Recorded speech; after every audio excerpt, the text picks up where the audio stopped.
Hello दोस्तों, सभी को राधे राधे। जय श्री सीताराम। गुड मॉर्निंग, नमस्कार। स्वागत है आप सभी का अपने यूट्यूब चैनल साहित्य ज्ञान धारा में। आशा करती हूँ आप सभी लोग स्वस्थ होंगे एवं अपनी तैयारी में लगे होंगे। जैसा कि ईएलटी की परीक्षाएं नज़दीक आ गई हैं तो तैयारी अच्छी होनी भी चाहिए, क्योंकि जब तैयारी अच्छी रहेगी तभी हम प्रश्नों को आसानी से हल कर पाएंगे। तो चलिए शुरू करते हैं आज की वीडियो। हम लोग आदिकाल के बारे में पढ़ रहे थे। आदिकाल के अंतर्गत जैन साहित्य कल हम लोगों ने शुरू किया था। आज देखेंगे रासो साहित्य के प्रमुख कवि तथा रचनाओं के बारे में। सबसे पहले है पृथ्वीराज रासो। पृथ्वीराज रासो रचना किसकी है? चंदवरदाई की है। आचार्य रामचंद्र शुक्ल के अनुसार ये हिंदी के प्रथम महाकवि माने जाते हैं और इनका पृथ्वीराज रासो हिंदी का प्रथम महाकाव्य है। मोस्ट इम्पॉर्टेंट है, जो भी रचना है प्रथम, जो भी ग्रंथ प्रथम है, ये ज़्यादातर पूछे जाते हैं, इसलिए परीक्षा के दृष्टिकोण से ये महत्व रखते हैं। प्रश्न ऐसे बनेगा कि आचार्य शुक्ल ने हिंदी का प्रथम कवि किसे माना है? तो इन्होंने माना है चंदवरदाई की, और चंदवरदाई की जो सबसे प्रमुख रचना मानी जाती है वो है पृथ्वीराज रासो। दूसरा प्रश्न बनेगा कि हिंदी का प्रथम महाकाव्य कौन सा है? तो वो है पृथ्वीराज रासो। 3 प्रश्न आपके यहीं से बन गए। आगे है, आचार्य रामचंद्र शुक्ल कहते हैं माना कि रासो इतिहास नहीं है, काव्य ग्रंथ है, पर काव्य ग्रंथों में सत्य घटनाओं में बिना किसी प्रयोजनों के कोई उलटफेर नहीं किया जाता। यह पूरा ग्रंथ जाली है। यह पूरा ग्रंथ क्या है? जाली है, और इनका बहुत ही महत्वपूर्ण कथन है, इसको जरूर याद रखेंगे कि किसने पृथ्वीराज रासो को जाली ग्रंथ कहा है। तो ये कहने हैं वाले हैं आचार्य शुक्ल जी। आगे देखेंगे, मिश्र बंधुओं के अनुसार हिंदी का वास्तविक प्रथम महाकवि चंदवरदाई को ही कहा जा सकता है। तो मिश्र बंधुओं ने भी किसे माना है? प्रथम महाकवि किसे माना है? चंदवरदाई को ही माना है। आगे देखेंगे, बच्चन सिंह के अनुसार यह एक राजनीतिक महाकाव्य है। दूसरे शब्दों में राजनीति की महाकाव्यात्मक त्रासदी है। यह भी कथन महत्वपूर्ण है। पृथ्वीराज रासो से संबंधित जितने भी तथ्य दिए गए हैं सभी इसमें परीक्षा के दृष्टिकोण से महत्वपूर्ण है, इसीलिए आप लोग वीडियो को पूरा देखिएगा। स्किप करने की या स्पीड बढ़ाने की ज़रूरत नहीं है। फिर है आचार्य हजारी प्रसाद द्विवेदी के अनुसार कथा की परीक्षा इतिहास की दृष्टि से नहीं, काव्य की दृष्टि से होनी चाहिए। पुरानी कथाएं काव्य ही अधिक हैं, इतिहास वे एकदम नहीं हैं। इनका दूसरा कथन क्या है? इसकी रचना शुक शुकी संवाद के रूप में की गई है। यह भी महत्वपूर्ण कथन है इनका, और परीक्षा में पूछा जा चुका है। सर्वप्रथम डॉक्टर वूलर महोदय ने 1875 ईस्वी में जयानक कृत पृथ्वीराज विजय, जो कि संस्कृत भाषा में लिखा गया था, के आधार पर पृथ्वीराज रासो को अप्रामाणिक घोषित किया है। तो प्रश्न यहाँ से बनेगा कि पृथ्वीराज रासो को सबसे पहले अप्रामाणिक किसने माना है या किसने घोषित किया है? तो वो है डॉक्टर वूलर महोदय। ध्यान रखेंगे। और कहा किसके आधार पर है, यह भी प्रश्न पूछा जा सकता है कि ऐसी कौन सी रचना है जिसके आधार पर डॉक्टर वूलर महोदय ने पृथ्वीराज रासो को अप्रमाणित घोषित किया है। प्रश्न इस प्रकार से भी आपका बन सकता है। तो वो रचना है पृथ्वीराज विजय, और पृथ्वीराज विजय की भाषा संस्कृत है, और इसके रचनाकार कौन है? जयानक है, और इसकी रचना जयानक ने कब की? 1875 ईस्वी में। तो यहाँ से 3-4 प्रश्न छोटे छोटे आपके जो बनने जैसे थे वो किस प्रकार बनेंगे अभी मैंने बता दिया। आगे है राम स्वरूप चतुर्वेदी के अनुसार पृथ्वीराज रासो हिंदी की अपनी महाकाव्य परंपरा की बड़ी उपयुक्त प्रस्तावना है। धीरेन्द्र वर्मा के अनुसार पृथ्वीराज रासो मध्यकालीन ब्रजभाषा में ही लिखा गया है, पुरानी राजस्थानी में नहीं, जैसा कि साधारणतया इस विषय में माना जाता है। पृथ्वीराज रासो के बिखरे रूपों का लघु संस्करण चंद्र सिंह ने संकलित किया, जबकि इसके बृहद संस्करण का संकलन कक्का कवि ने किया। वेरी वेरी मोस्ट इम्पॉर्टेंट है, इसको जरूर याद रखेंगे। प्रश्न ऐसे बनेगा कि पृथ्वीराज रासो के बिखरे रूपों का लघु संस्करण किसने संकलित किया है? तो चंद्र सिंह ने किया है। दूसरा प्रश्न बनेगा, पृथ्वीराज रासो के बृहद संस्करण का संकलन किसने किया है? तो करने वाले हैं कक्का कवि। पृथ्वीराज रासो लगभग 2500 पृष्ठों का बृहद ग्रंथ या महाकाव्य है, जिसमें कुल 69 समय या सर्ग हैं। इसका सबसे बड़ा सर्ग या समय कनवज युद्ध है, जो इसकी मूल कथा भी है। तो बहुत ही महत्वपूर्ण इसमें तथ्य दिए गए हैं, इससे बाहर कुछ भी नहीं पूछा जाएगा, आप लोग यकीन मानिए। मुझे नहीं लगता, मुझे लगता है कि 95% आपका काम इसी पुस्तक से हो जाएगा। बाकी 5% की कोई गारंटी नहीं है, क्योंकि और भी पुस्तकें हैं, अवेलेबल हैं। आप जिस पुस्तक से पढ़ रहे हैं वो पढ़िए, और जो पहली बार तैयारी कर रहे हैं तो यकीन मानिए यह पुस्तक आपके लिए बेहतरीन है। तो पृथ्वीराज रासो में कितने पृष्ठ हैं? तो लगभग 2500। पृथ्वीराज रासो में कुल कितने समय या सर्ग हैं? तो 69 समय हैं। इसका सबसे बड़ा समय या सर्ग कौन सा है? तो वह है कनवज युद्ध। इसकी जो है इस सर्ग का सबसे बड़ा सर्ग या समय है और पूछा जाता है। आगे देखेंगे। अब देखेंगे पृथ्वीराज रासो की भाषा के संबंध में विविध मत। डॉक्टर श्याम सुंदर दास के अनुसार देखेंगे, रासो प्राचीन काल की साहित्य की पिंगल भाषा का ग्रंथ है। रासो प्राचीन काल की साहित्य की पिंगल भाषा का ग्रंथ है।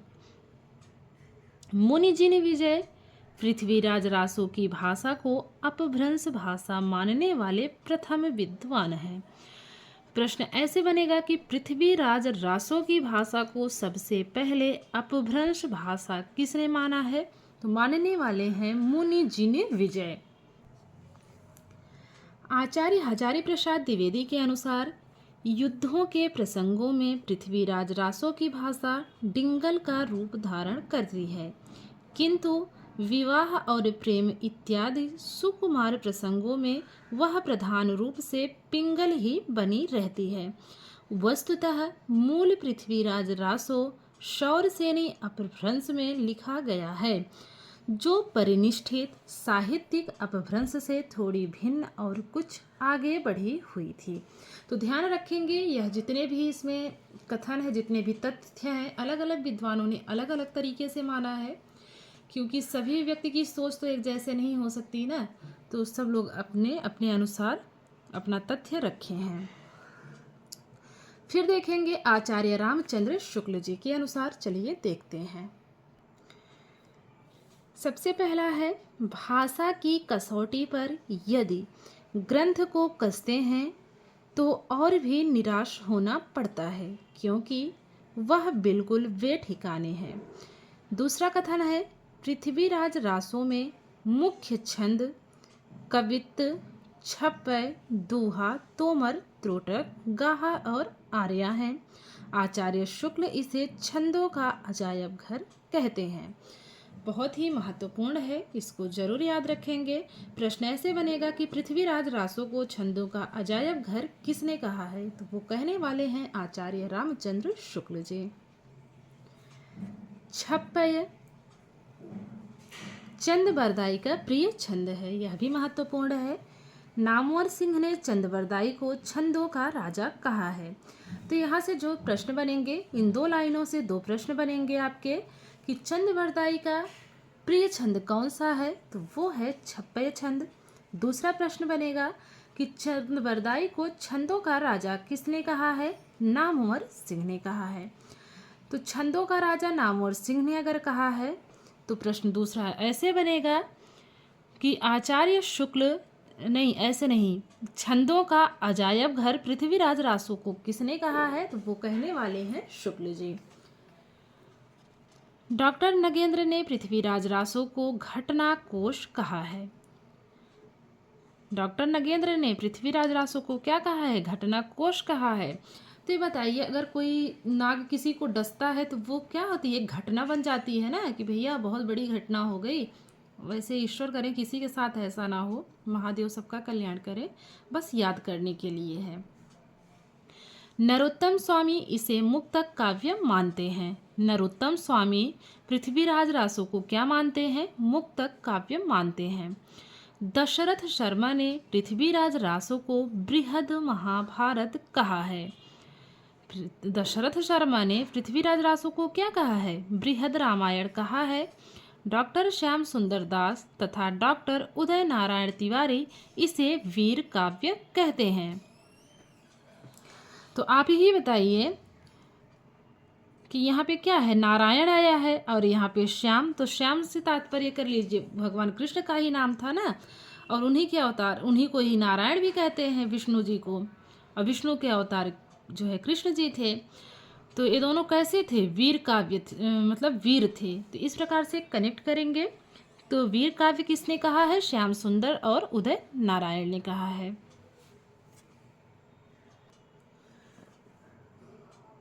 पृथ्वीराज रासो को सर्वप्रथम 1865 ईस्वी में फर्रुखाबाद उत्तर प्रदेश के तत्कालीन कलेक्टर चार्ल्स एलियट ने प्रकाशित करवाया था। बहुत ही महत्वपूर्ण है परीक्षा के दृष्टिकोण से। वैसे तो सभी तथ्य इसमें महत्वपूर्ण है, इसलिए हमको सब पढ़ना है।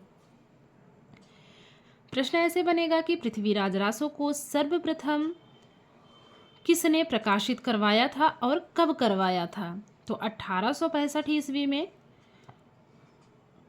चार्ल्स एलियट ने प्रकाशित करवाया था। पृथ्वीराज रासो का एक समय या सर्ग कैमास वध है। तो यही जो दो समय हैं, इसके दो सर्ग हैं, बहुत ही महत्वपूर्ण हैं। एक तो सबसे बड़ा जो समय है या सर्ग है कनौज युद्ध है, और दूसरा जो महत्वपूर्ण सर्ग है वो है कैमास वध। ये दोनों जरूर पूछे जाते हैं। अगर सर्गों के नाम पूछे जाते हैं तो ये दोनों बहुत ही महत्वपूर्ण हैं। अब देखेंगे पृथ्वीराज रासो की प्रामाणिकता। सबसे पहले है प्रामाणिक मानने वाले, दूसरा है अप्रामाणिक मानने वाले, तथा तीसरे हैं अर्ध प्रामाणिक मानने वाले विद्वान। तो सबसे पहले हम देखेंगे प्रामाणिक मानने वाले। प्रामाणिक मानने वाले कौन कौन है? मिश्र बंधु, श्याम सुंदर दास, कर्नल टॉड, मोहनलाल विष्णुलाल पांड्या इत्यादि। तो इसको ट्रिक से कैसे याद करेंगे, चलिए बताते हैं।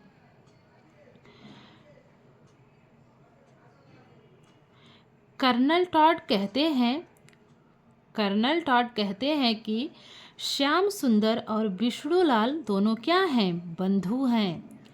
कर्नल टॉड कहते हैं कि श्याम सुंदर और विष्णुलाल दोनों बंधु हैं। ये बात क्या हो गई है? प्रामाणिक हो चुकी है कि दोनों बंधु हैं। इस प्रकार से इसको याद कर लेंगे। फिर है अप्रामाणिक मानने वाले।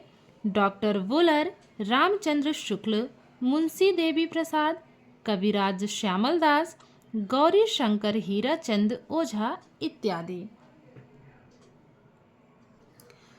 तो इसको कैसे याद करेंगे? इसको ऐसे याद करेंगे कि डॉक्टर वुलर जो है श्यामल दास के साथ राम और गौरी शंकर का क्या करते हैं? दर्शन करते हैं, और वहाँ दर्शन करने के बाद इनको क्या मिलता है? देवी का प्रसाद मिलता है। डॉक्टर वुलर श्यामल दास के साथ कहाँ जाते हैं? मंदिर जाते हैं, और वहाँ पर रामचंद्र और गौरी शंकर के दर्शन करते हैं, और दर्शन करने के बाद इनको क्या मिलता है? इनको देवी का प्रसाद मिलता है। तो डॉक्टर वुलर हो गए, रामचंद्र शुक्ल हो गए, देवी का प्रसाद से हो गए मुंशी देवी प्रसाद, और श्यामल दास के साथ गए तो कविराज श्यामल दास हो गए। गौरी शंकर के दर्शन करते हैं तो गौरी शंकर हीराचंद ओझा हो गए। इस प्रकार से याद करने की कोशिश करेंगे तो जल्दी याद होगा। अब बात करेंगे अर्ध प्रमाणिक मानने वालों की। मुनि जिन विजय, आचार्य हजारी प्रसाद द्विवेदी, डॉक्टर सुनीत कुमार चटर्जी, डॉक्टर दशरथ ओझा इत्यादि। तो इसको कैसे याद करेंगे? डॉक्टर सुनीति हजारों बार कह चुके हैं कि दशरथ कैसे राजा थे? दशरथ विजयी राजा थे।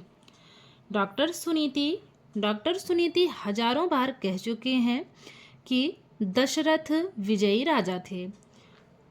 तो डॉक्टर सुनीति कह चुके हैं से हो गया डॉक्टर सुनीत कुमार चटर्जी, और हजारों बार कह चुके हैं तो आचार्य हजारी प्रसाद द्विवेदी, और दशरथ राजा थे तो ऐसे हो जाएगा डॉक्टर दशरथ ओझा, और विजयी राजा थे तो मुनि जिन विजय। इस प्रकार कनेक्ट करने की कोशिश करेंगे तो आपको आराम से याद हो जाएगा। 2 से 3 बार पढ़ेंगे तो मुझे लग रहा है कि जरूर याद हो जाएगा, फिर नहीं भूलेगा। पृथ्वीराज रासो के चर्चित समय या सर्ग।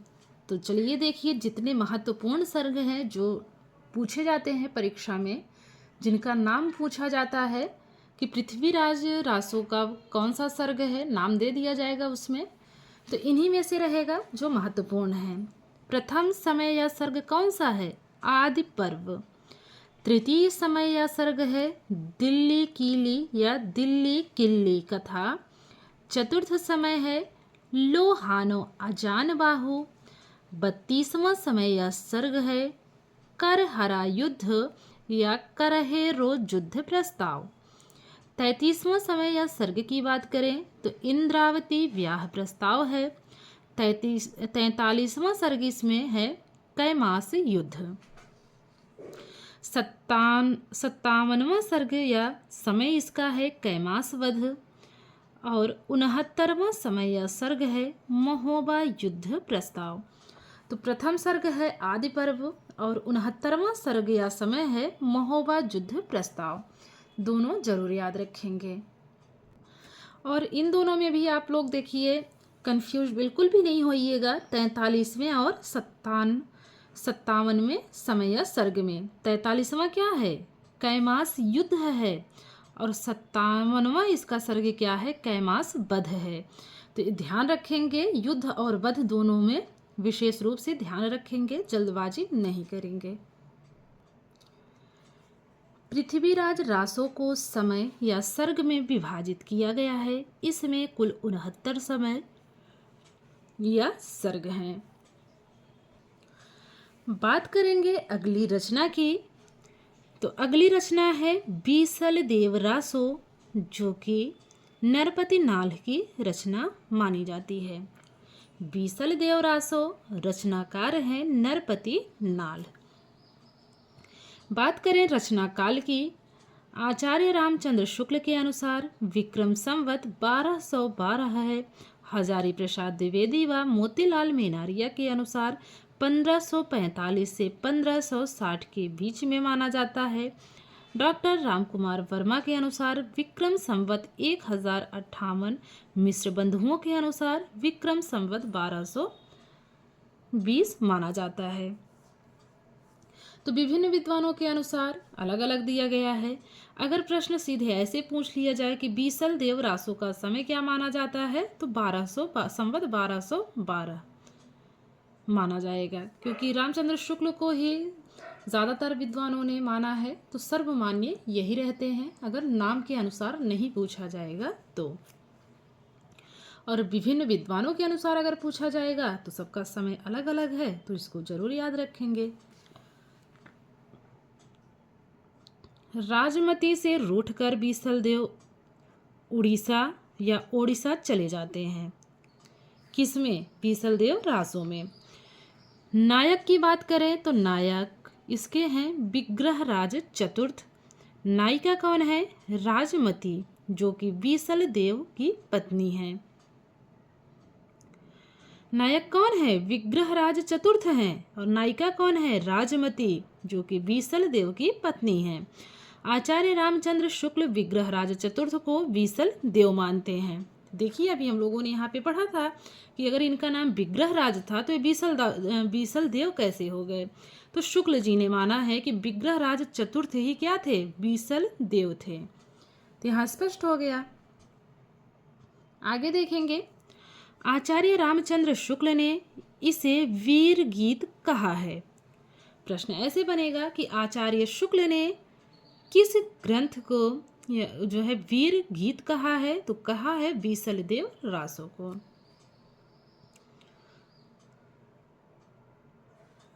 और छंदों का अजायब घर किसे कहा है, पृथ्वीराज रासो को। अभी हम लोगों ने थोड़ी देर पहले ही पढ़ा।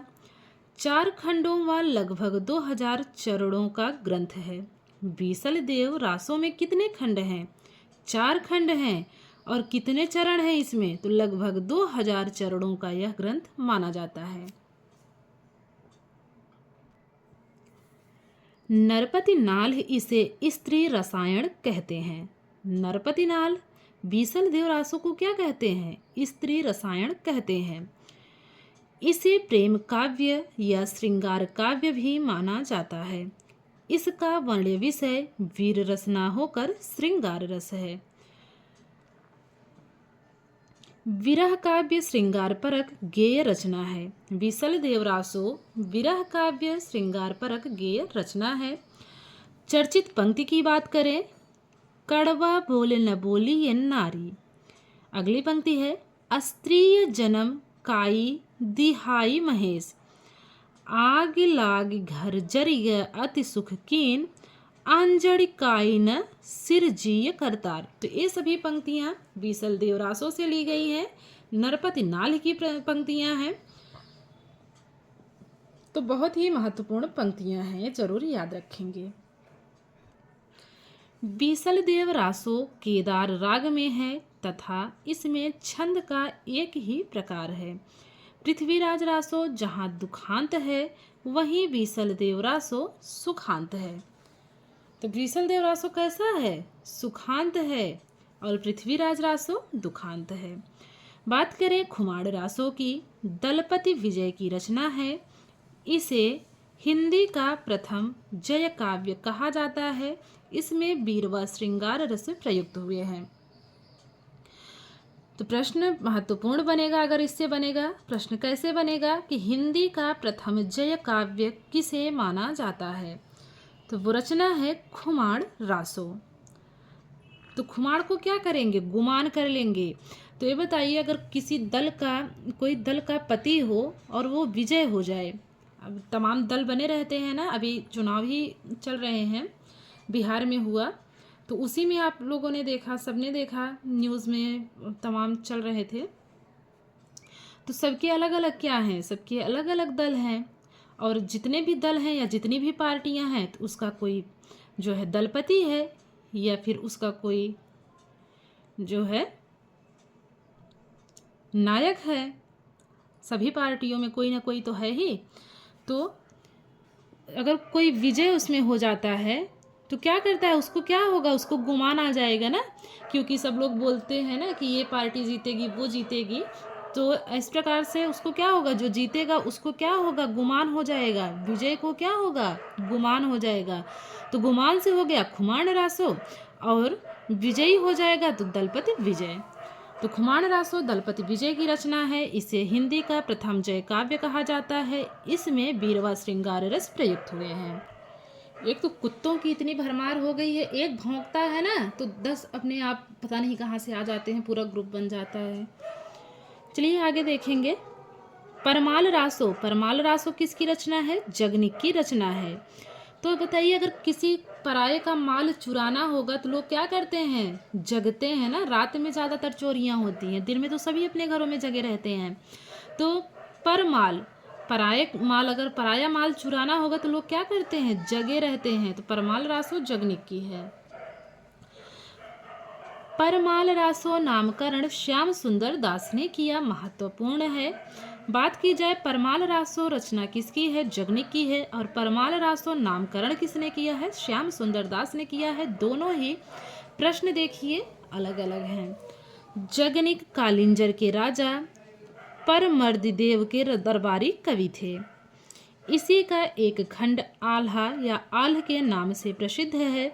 इसमें वीर बनाफरों के 50 युद्धों एवं अनेक विवाहों का वर्णन है। इस ग्रंथ का सर्वप्रथम संग्रह 1865 ईस्वी में फर्रुखाबाद के तत्कालीन कलेक्टर चार्ल्स इलियट ने करवाया तथा वाटरफील्ड महोदय ने इसका अंग्रेजी अनुवाद प्रकाशित करवाया। तो ध्यान रखेंगे, चार्ल्स इलियट ने बीसल देव रासो का भी क्या किया, संग्रह किया। कब किया? 1865 ईस्वी में किया। और चार्ल्स इलियट ने ही पृथ्वीराज रासो का प्रकाशन भी करवाया था। दोनों ही बातें महत्वपूर्ण हैं। आगे देखेंगे कुछ अन्य महत्वपूर्ण रासो ग्रंथ के बारे में। कुछ अन्य महत्वपूर्ण रासो ग्रंथ इसके अंतर्गत है विजयपाल रासो। विजयपाल रासो नल्ह सिंह की रचना है। ऐतिहासिक दृष्टि से इसे अप्रामाणिक रचना माना जाता है। अगली रचना है हम्मीर रासो। हम्मीर रासो शारंगधर, जज्जल कवि या जोधराज की रचना है। तो ये तीनों नाम से घबराइएगा नहीं, तीनों नाम याद रख लीजिएगा। हम्मीर रासो के रचनाकार हैं शारंगधर। शारंगधर का अन्य नाम क्या है? जज्जल कवि जोधराज। आचार्य रामचंद्र शुक्ल के अनुसार इसमें राजा हम्मीर तथा अलाउद्दीन खिलजी के युद्धों का वर्णन है। तो हम्मीर रासो का वर्ण विषय क्या है? राजा हम्मीर तथा अलाउद्दीन खिलजी के युद्ध का वर्णन है। राहुल सांकृत्यायन इसे जज्जल कवि की रचना मानते हैं। रामचंद्र शुक्ल इसे जोधराज की रचना मानते हैं। तो देखिए, नाम अगर अलग अलग पूछा जाएगा, अलग अलग विद्वानों के अनुसार हो जाएगा। और अगर पूछा जाएगा, प्रश्न ऐसे बनेगा कि हम्मीर रासो किसकी रचना है, तो शारंगधर की ही बनेगी। उत्तर होगा सारंगधर।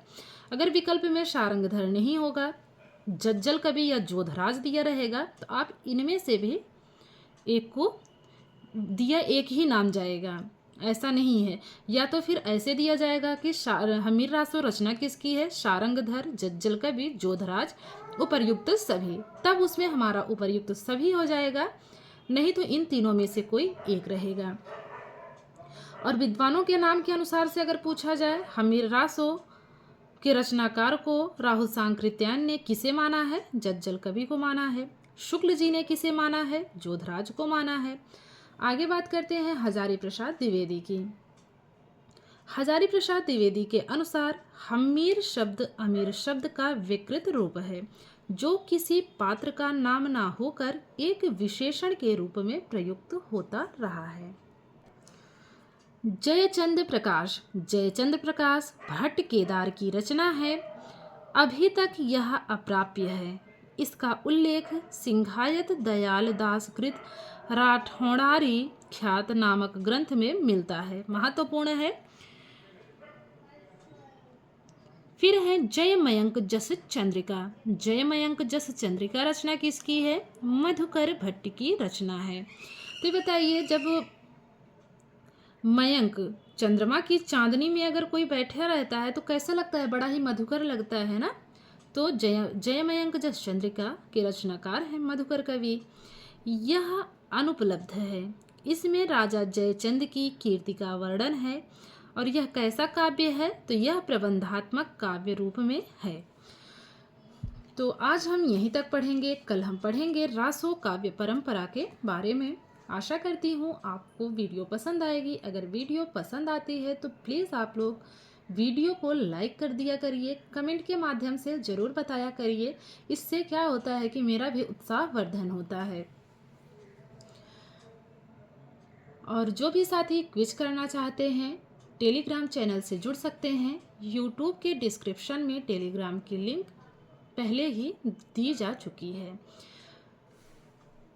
तो ठीक है, मिलते हैं नेक्स्ट वीडियो में। तब तक के लिए सभी को जय श्री राधे कृष्णा, जय श्री सीताराम, नमस्कार।